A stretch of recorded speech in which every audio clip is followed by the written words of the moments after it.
Bonjour, je suis Isabelle Conepo, je suis pédiatre rhumatologue au Kremlin-Bicêtre. Je coordonne le centre de référence des maladies auto-inflammatoires et de l'amylose inflammatoire et je vais vous parler de comment prendre en charge la maladie de Kawasaki. Alors, quel est l'objectif du traitement de la maladie de Kawasaki? Eh bien, c'est quand même avant tout, bien sûr, d'abattre l'inflammation, mais c'est surtout d'éviter les anomalies coronariennes. Et pour cela, on va bien sûr être obligé d'avoir une évaluation du risque en fonction qu'on est dans une maladie de Kawasaki, si j'ose dire, avec une présentation habituelle, ou alors si on est dans une maladie de Kawasaki qui présente des risques de résistance, ou une maladie de Kawasaki avérée résistante au traitement standard. Le traitement de référence, ce sont les immunoglobulines intraveineuses associées à l'aspirine. Alors, tout d'abord, le traitement par les immunoglobulines intraveineuses, il a été introduit il y a de nombreuses années. Ça reste toujours le traitement de première intention de la maladie de Kawasaki. Il fait référence dans les recommandations américaines de 2017, également dans les recommandations européennes SHARE 2018, mais également dans les recommandations françaises du PNDS 2022. Comment sont utilisées les immunoglobulines intraveineuses? Utilisées à une dose de 2 grammes par kilo, qui doivent être perfusées sur une durée assez longue pour favoriser la tolérance. Idéalement, ce traitement doit être institué avant 10 jours de fièvre, donc suivant le début de la maladie, et même si on peut avant J7, ça sera mieux et on aura une meilleure efficacité. Si malheureusement on est après 10 jours de fièvre, l'intérêt des IGIV va réellement baisser, mais par contre, on peut toujours envisager ce traitement si on a une fièvre qui persiste sans aucune autre explication, ou alors si on a des anomalies coronaires qui persistent avec un syndrome inflammatoire persistant, notamment si on a une CRP qui est toujours à 30 mg par litre. Et pour ça, on a quand même un niveau de preuve assez élevé. Il n'y a pas de scoop, mais c'est important de se rappeler du bon usage des IGIV. Alors, en ce qui concerne l'aspirine, il faut savoir qu'il y a eu beaucoup d'évolutions en fonction du temps. Autrefois, on utilisait l'aspirine à des doses élevées anti-inflammatoires, entre 80 et 100 mg kg. C'est des doses qui étaient relativement difficiles à contrôler. Et finalement, on s'est rendu compte petit à petit que la tolérance était mauvaise et que finalement, on n'avait pas une évolution plus péjorative si on diminuait la dose d'aspirine. Alors, il y a eu quelques études qui ont essayé de faire la part des choses et de voir si la dose d'aspirine avait un intérêt. Et vous avez ici quelques-unes de ces études et on se rend compte que finalement, il n'y a pas une différence nette sur le résultat de donner que des doses antiagrégantes ou de donner des doses élevées anti-inflammatoires. Et finalement, la seule différence pour utiliser la haute dose, c'est qu'il y a une durée de fièvre qui est moins longue. Mais il n'y a aucune différence sur les anévrismes coronaires et il n'y a pas de différence sur la durée d'hospitalisation. Donc finalement, qu'est-ce qu'on va faire? On n'a pas vraiment d'études contrôlées randomisées qui nous permettent de dire est-ce qu'on doit utiliser l'aspirine ou pas l'utiliser. Et on voit que les recommandations finalement varient en fonction des pays. Donc il faut savoir qu'aux États-Unis, on a toujours une recommandation pour utiliser à la phase aiguë l'aspirine à dose élevée. En Europe et au Japon, c'est plutôt des doses plus modérées, entre 30 et 50 mg kg jour. Et dans les recommandations françaises, dans le PNDS, on laisse le choix entre utiliser l'aspirine à dose intermédiaire et finalement de la diminuer dès que la CRP a franchement décroché, ou alors d'utiliser dès le début l'aspirine à dose antiagrégante, s'il n'y a pas de complications. Alors, pendant cette phase aiguë, on va donc utiliser les immunoglobulines polyvalentes, donc à 2 grammes kilo en une seule perfusion, et l'aspirine, soit à dose modérée anti-inflammatoire entre 30 et 60 mg kg jour, soit à dose antiagrégante d'emblée. Et en général, dans cette situation, on a une apyrexie très rapide, dans 80% des cas, avec un enfant qui est plus du tout grognon, qui va beaucoup mieux, la disparition des signes cliniques de la maladie de Kawasaki, et la normalisation de la CRP, c'est-à-dire une CRP inférieure à 6 entre J7 et J15. Et d'utiliser ces IGIV très tôt, ça diminue le risque d'anévrisme coronaire de 25% à 5%. En principe, une fois que la CRP est normalisée, on va utiliser l'aspirine à la dose de 3 à 5 mg kg jusqu'à J45 si les 3 échographies cardiaques qui sont recommandées au cours des 45 premiers jours de la maladie de Kawasaki sont restées normales. Si on veut une bonne tolérance des IGIV, il faut que la perfusion ne soit pas trop rapide, surtout au début. Il y a quand même quelques effets secondaires, notamment des céphalées, parfois un méningisme, ou alors des réactions allergiques avec des éruptions cutanées, une hypotension ou un choc. Parfois également, il peut y avoir une protéinurie, essentiellement liée à la charge osmotique des IGIV, et qui va persister quelques jours puis disparaître, mais ça reste quand même à surveiller. Et quelques cas d'hémolyse ont été rapportés avec certaines classes d'immunoglobulines. Alors, quand est-ce qu'il faut démarrer le traitement? Bien entendu, ça va être le plus tôt possible pour tous les patients qui ont les critères de l'AHA, de la maladie de Kawasaki complète ou incomplète, et finalement pour tous les patients qui ont tous les critères avant 5 jours, parce qu'on sait que c'est un élément de sévérité. Alors après, il y a des cas qui ne sont pas très faciles, avec un enfant qui est simplement suspecté. Donc là, il va falloir faire preuve de bon sens. Si on a un patient qui a la fièvre depuis plus de 5 jours et qui a quand même quelques éléments compatibles avec la maladie de Kawasaki, ou alors si on a un nourrisson qui a de la fièvre, plus de 7 jours de fièvre avec de l'inflammation biologique, eh bien à ce moment-là, il va falloir penser sérieusement au traitement et dans ces cas-là, envisager le traitement par les IGIV, surtout si en plus on a d'autres critères biologiques en plus de l'inflammation. Ou alors, si on a déjà des anomalies coronaires. Si on n'a pas tout ça, et notamment si on n'a pas d'inflammation biologique, on a le droit de réévaluer le patient et de voir si la fièvre persiste et de surveiller l'échographie. Alors, quelles vont être les limites du traitement par immunoglobuline intraveineuse? On l'a vu tout à l'heure, malheureusement, ça ne marche pas chez tout le monde et 20% des patients ne vont pas répondre à ce traitement et ça constitue un facteur de risque accru de complications. Les patients ne partagent pas non plus le même profil évolutif. On sait que les patients qui vont être très jeunes, on a parfois même des patients qui ont une maladie de Kawasaki avant l'âge de 3 mois, ou les enfants qui ont plus de 5 ans, eh bien ceux-là, ils vont vraiment avoir un risque important de dilatation coronaire. Et on sait que chez les patients de moins d'1 an, il y a plus de 40% d'entre eux qui ont déjà des anévrismes coronaires au moment du diagnostic, donc vraiment dans les premiers jours de fièvre. Et on se rend compte aussi qu'il y a un nombre élevé, inattendu, de patients avec une maladie de Kawasaki et des dilatations coronariennes, quelle que soit la tranche d'âge, dans les pays occidentaux. Donc tout ça, c'est important. Et puis, bien sûr, il y a une hétérogénéité clinique. On a des formes très atypiques avec des présentations digestives. On a quelques maladies de Kawasaki qui vont récidiver ou alors qui vont avoir une évolution tout à fait particulière et quelques enfants vont entrer dans une maladie de style avec une présentation comme une maladie de Kawasaki avec même les dilatations coronaires. Et quelques patients vont également avoir une maladie de Kawasaki dans le cadre d'une maladie monogénique comme le déficit en mévalonate kinase, ou alors vont avoir une maladie de Kawasaki, mais qui va présenter toutes les caractéristiques de la périartérite noueuse avec une atteinte assez diffuse des moyens vaisseaux. Alors, il y a une étude qui a essayé d'évaluer quelles étaient les caractéristiques cliniques que l'on pouvait associer au diamètre des anévrismes coronaires. Donc ça, c'était dans un essai multicentrique randomisé en double aveugle et contrôlé par placebo, et il y avait une stratification par l'âge, et donc soit l'âge inférieur à 1 an, soit l'âge 1 an ou plus. Et ce que l'on pouvait voir, c'est que finalement, les Z-scores maximaux étaient observés au tout début de la maladie, hein, ça se voit très bien à la phase initiale. Alors on sait que le risque n'est pas nul après la phase initiale, mais il décroît quand même à partir de 5 semaines de fièvre, mais on voit non plus qu'il n'est pas nul. Ce qui est important aussi, c'est de voir que plus l'âge est jeune et plus la taille des anévrismes coronaires va être importante.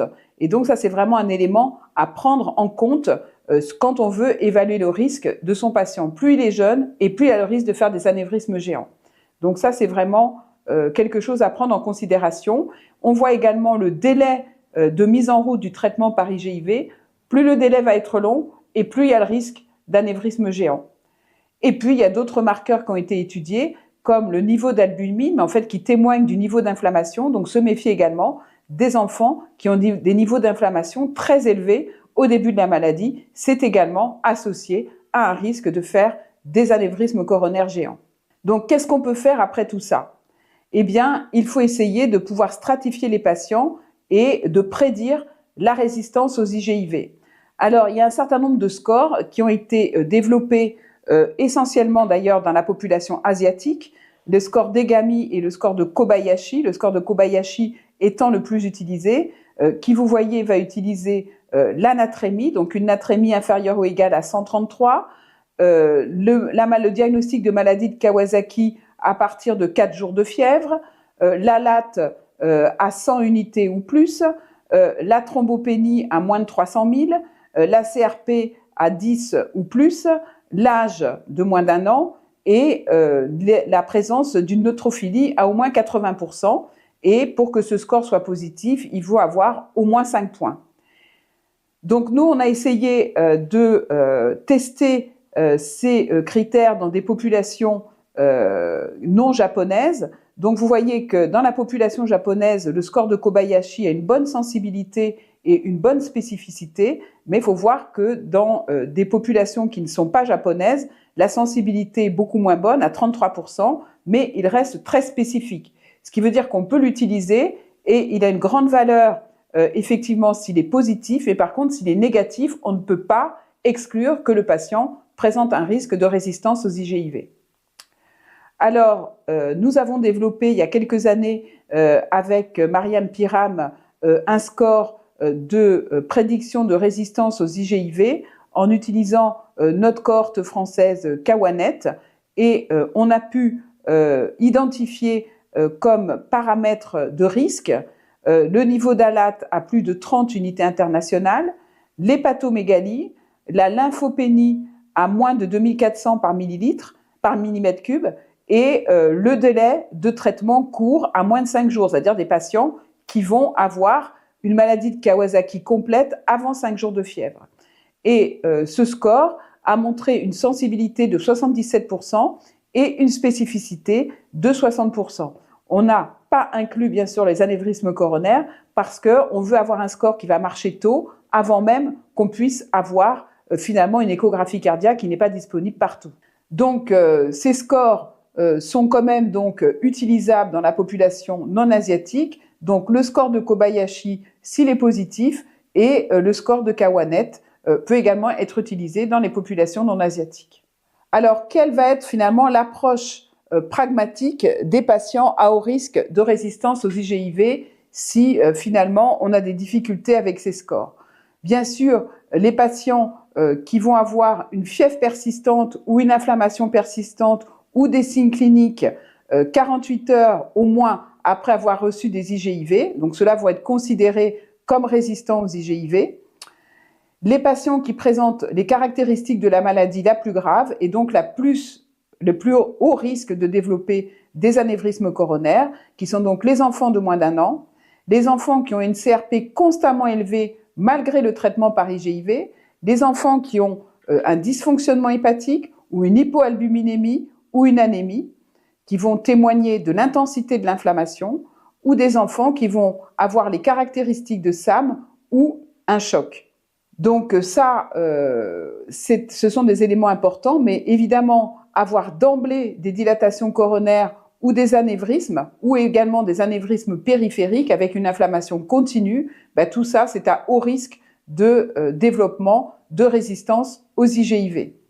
Il faut considérer également la présence de l'épanchement péricardique et de la régurgitation mitrale comme des facteurs de risque de résistance aux IGIV. Alors devant cela, qu'est-ce qu'on peut se dire? Finalement, si on a une résistance aux IGIV, c'est que peut-être on ne fait pas assez et qu'il faudrait adjoindre quelque chose de plus aux IGIV en première intention. Alors, il y a eu de nombreuses études qui ont essayé d'évaluer si d'ajouter des corticoïdes aux IGIV pouvait finalement réduire le risque de développement d'anévrisme coronaire. Alors, il y a eu une méta-analyse qui est parue et qui a catégorisé finalement plusieurs types d'études. D'une part, des études où avec des études qui ont comparé les IGIV seuls versus les corticoïdes plus les IGIV chez des patients qui avaient été traités à partir d'une médiane de 4,7 jours de fièvre. Et on voit que dans ces études, on a l'impression que finalement, utiliser des corticoïdes en plus des IGIV, ça pourrait avoir un intérêt pour réduire le risque de développement des anévrismes coronaires. Et puis, un certain nombre d'études, par contre, elles, ont finalement une population qui était sélectionnée par les critères de Kobayashi, donc c'est quand même pas tout à fait les mêmes malades, mais même là aussi, on se rend compte que possiblement d'utiliser les IGIV, des corticoïdes en plus des IGIV dans ces conditions, ça pouvait réduire le risque de développer des anévrismes coronaires, même si, vous voyez qu'il y a beaucoup de tendances, mais peu d'études quand même qui ont montré vraiment des résultats significatifs. Alors, il y a aussi quand même quelques commentaires à apporter, il y a quand même des questions en suspens, parce que dans ces études, finalement, il y avait très peu de patients qui avaient des anévrismes coronaires à la baseline. On voit que uniquement dans 4 sur les 16 études, donc c'est difficile de savoir ce que l'on fait sur les anévrismes qui étaient déjà présents. Par ailleurs, dans ces études, il y avait un délai d'initiation des corticoïdes qui était variable, entre 6 et 9 jours de fièvre. Donc là aussi, ça laisse un flou sur quel est le moment le plus opportun pour les mettre. Et puis, il faut voir également que pour 4 de ces études, il n'y a quand même eu aucun effet des corticoïdes sur les anévrismes coronaires. Donc, ce que l'on peut dire de tout cela, c'est que la question reste quand même en suspens. On a l'impression qu'il peut y avoir un avantage, au moins sur la suppression précoce de l'inflammation au niveau des vaisseaux avant le remodelage vasculaire. Mais ce que l'on ne sait pas non plus, c'est que est-ce que finalement, simplement, on a utilisé dans ces études la fenêtre d'opportunité en traitant les patients le plus tôt possible, et est-ce que c'est pas ça finalement qui a agi sur le fait que les patients n'ont pas développé d'anévrisme coronaire. Donc ça reste quand même quelque chose de compliqué et qui n'est pas démontré en population non asiatique.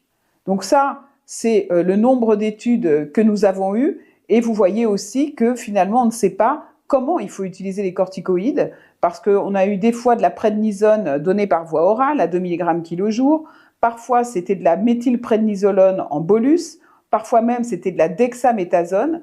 Donc finalement, pour qui est-ce que ça marche dans la population caucasienne? Est-ce que tous les patients doivent en bénéficier? Ou alors là aussi, il faut faire une stratification par le risque? Et puis finalement, quelles vont être les modalités de la corticothérapie? S'il y a une chose qui est sûre, c'est qu'il n'y a aucune efficacité démontrée de l'utilisation des corticoïdes en deuxième ligne, c'est-à-dire après échec des IGIV. Toutes les études qui ont été faites ont montré qu'il n'y avait aucun intérêt sur le risque coronaire. Donc finalement, dans le PNDS français, donc qui est sorti en 2022, la prise en charge thérapeutique initiale est guidée sur, tout d'abord, l'évaluation du risque. Chez un patient qui n'a pas de risque particulier, on fait les IGIV en une seule perfusion intraveineuse dans les 10 jours qui suivent le début de la maladie, dès que possible. Si on est après 10 jours de fièvre, on va quand même proposer les IGIV si on a une fièvre persistante sans aucune autre explication, ou si on a une inflammation systémique qui persiste, ou si on a toujours effectivement au moins une CRP qui est supérieure à 30 mg par litre. La dose d'aspirine qui est préconisée, c'est un peu comme le clinicien veut, c'est soit 30 à 50 mg kilo en cas de prise jusqu'à ce que le patient soit apyrétique, soit d'emblée, on peut être d'emblée sur la dose antiagrégante entre 3 et 5 mg kg/jour s'il n'y a pas de complications. Si on est chez des patients à haut risque, donc les patients de moins d'1 an, s'il y a un choc, s'il y a une inflammation absolument majeure, un SAM, ou s'il y a déjà des anomalies coronaires, le PNDS aujourd'hui, même s'il n'y a pas une évidence absolue, préconise l'utilisation des corticoïdes. Donc vous voyez soit sous forme de méthylprednisolone à 0,8 mg/kg toutes les 12 heures, pendant 5 à 7 jours jusqu'à normalisation de la CRP, puis après avec un relais PEROS, pendant à peu près 3 semaines, soit alors d'utiliser des bolus pendant 3 jours et ensuite faire un relais avec la prednisone ou la prednisolone à dose anti-inflammatoire pendant une durée totale de environ 3 semaines. Donc ça, ce sont les recommandations américaines qui ressemblent beaucoup quand même à notre PNDS. Vous voyez ici qu'on incite quand même à utiliser le score de Kobayashi, surtout s'il est positif. L'aspirine est préconisée à des doses toujours plutôt entre 30 et 50 mg par kilo en phase aiguë. Et bien sûr, l'aspirine est absolument indispensable à dose antiagrégante quand il y a des anévrismes coronaires. Donc pour les traitements de deuxième ligne, il y a de nombreuses possibilités, soit la deuxième IGIV qui reste finalement la recommandation première, mais pour laquelle il n'y a pas beaucoup d'évidence-based non plus, ou alors d'utiliser des IGIV et des corticoïdes, ou utiliser de l'infliximab, ou de la cyclosporine, ou de l'anakinra, et dans les formes vraiment réfractaires, d'utiliser du cyclophosphamide ou des échanges plasmatiques. Donc vous voyez que finalement, on n'a pas beaucoup d'évidence pour tout ça. Pour le deuxième IGIV, pas d'essai contrôlé, c'est surtout une étude rétrospective. Avec l'infliximab, c'est peut-être sûr, avec ce médicament qu'on a le plus d'études. On a une étude IGIV first line versus IGIV plus infliximab qui a montré quand même un avantage sur l'abattement de l'inflammation avec une fièvre qui va durer moins longtemps, un abattement plus précoce de la CRP et une durée moins longue de l'hospitalisation. Mais l'étude n'avait pas du tout assez de puissance pour montrer un avantage sur les coronaires. Et on a également une étude comparative avec la cyclosporine qui semblait montrer là aussi un avantage par rapport à IGIV seul avec moins d'anévrisme coronaire, 14% versus 31%. Pour le reste, pour l'anakinra, on n'a pas d'études comparatives donc pour l'instant, il est difficile de dire qu'on a une évidence et il faut explorer plus avant l'intérêt du blocage de l'IL1 pour le traitement de la maladie de Kawasaki. Donc simplement pour vous montrer les résultats de l'étude Kawakinra, donc qui était une étude ouverte qui a été publiée dans Arthritis et Rhumatisme et qui traitait des enfants qui avaient finalement qui n'étaient pas répondeurs à une ou plusieurs perfusions d'IGIV et qui avaient reçu de l'anakinra avec une dose initiale de 2 mg kg qui pouvait augmenter jusqu'à une dose maximale de 8 mg kg. Donc les patients ont reçu une dose médiane de 4 mg kg. Ils ont eu une réponse sur la fièvre, une réponse également sur la CRP. Il faut voir quand même que la réponse sur la fièvre est une réponse qui a mis en moyenne entre 48 et 72 heures, donc un petit peu plus, peut-être un peu plus lente qu'avec les IGIV quand elles marchent. Mais par contre, il y avait vraiment un effet très intéressant sur les coronaires, avec pour la plupart des patients des Z-scores qui étaient supérieurs à 2 au moment du screening. Et on voit qu'à J45, finalement, 60% des patients avaient des Z-scores inférieurs à 2 et un seul patient dans toute l'étude avait progressé sous anakinra. Donc vraiment, un médicament qui semble intéressant pour son effet sur les coronaires. Donc, autre question, combien de fois il faut faire une échographie cardiaque? Alors, les recommandations là sont assez unanimes. Chez un patient qui n'a aucune complication, il doit avoir au moins 3 échos cardiaques dans les 45 premiers jours de la fièvre, espacés de 2 semaines. Il est sûr qu'après, si l'enfant a des complications cardiaques, on pourrait être amené à faire des échographies beaucoup plus fréquentes, parfois même ultra fréquentes en milieu cardiologique, si l'enfant a des anévrismes qui grossissent très rapidement ou d'autres complications cardiaques. Alors, la classification des anévrismes, on l'a vu tout à l'heure. En tout cas, en fonction de cela, on va fixer le rythme de l'échocardiographie. Donc, chez les patients qui ne sont pas compliqués, on a vu ces 3 échographies en 45 jours. Pour les patients qui ont des anomalies coronariennes importantes et évolutives, c'est au moins 2 fois par semaine jusqu'à ce que les dimensions luminales aient cessé de progresser. Et chez les patients qui ont des anévrismes avec des risques élevés de thrombose coronarienne, ça va être également au moins 2 fois par semaine, tant que les dimensions des coronaires augmentent rapidement, et ensuite au moins 1 fois par semaine jusqu'aux 45 premiers jours de la maladie, et après environ 1 fois par mois jusqu'à 3 mois après le début de la maladie. Donc, quel est l'arbre décisionnel finalement de la prise en charge de la maladie de Kawasaki en fonction des atteintes cardiaques? Donc, après le traitement d'induction, si l'enfant n'a jamais eu de complications cardiaques, eh bien, après ces 3 échographies, on pourra arrêter l'aspirine à dose antiagrégante et il n'y aura pas besoin de suivi supplémentaire pour le patient. Si l'enfant a des anévrismes coronaires, eh bien, à ce moment-là, il aura bien sûr besoin de continuer l'aspirine.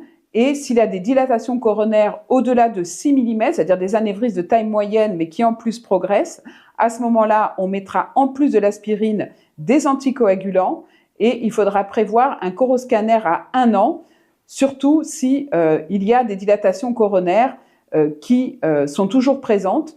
Donc si elles sont inférieures à 6 mm, on va s'en contenter. Par contre, si ces dilatations coronaires à 1 an sont toujours à plus de 6 mm, alors à ce moment-là, il faudra prévoir une coronarographie. Si les coronaires finalement finissent par se normaliser, on pourra arrêter l'aspirine et fermer le dossier. Par contre, si les anomalies coronaires persistent, si les anévrismes restent relativement petits, inférieurs à 6 mm, à ce moment-là, il y aura de l'aspirine de manière prolongée avec une consultation annuelle. Par contre, s'ils sont à plus de 6 mm, égal, plus ou égal, alors à ce moment-là, il va falloir continuer l'aspirine et les AVK à vie avec un suivi cardiologique tous les 6 mois.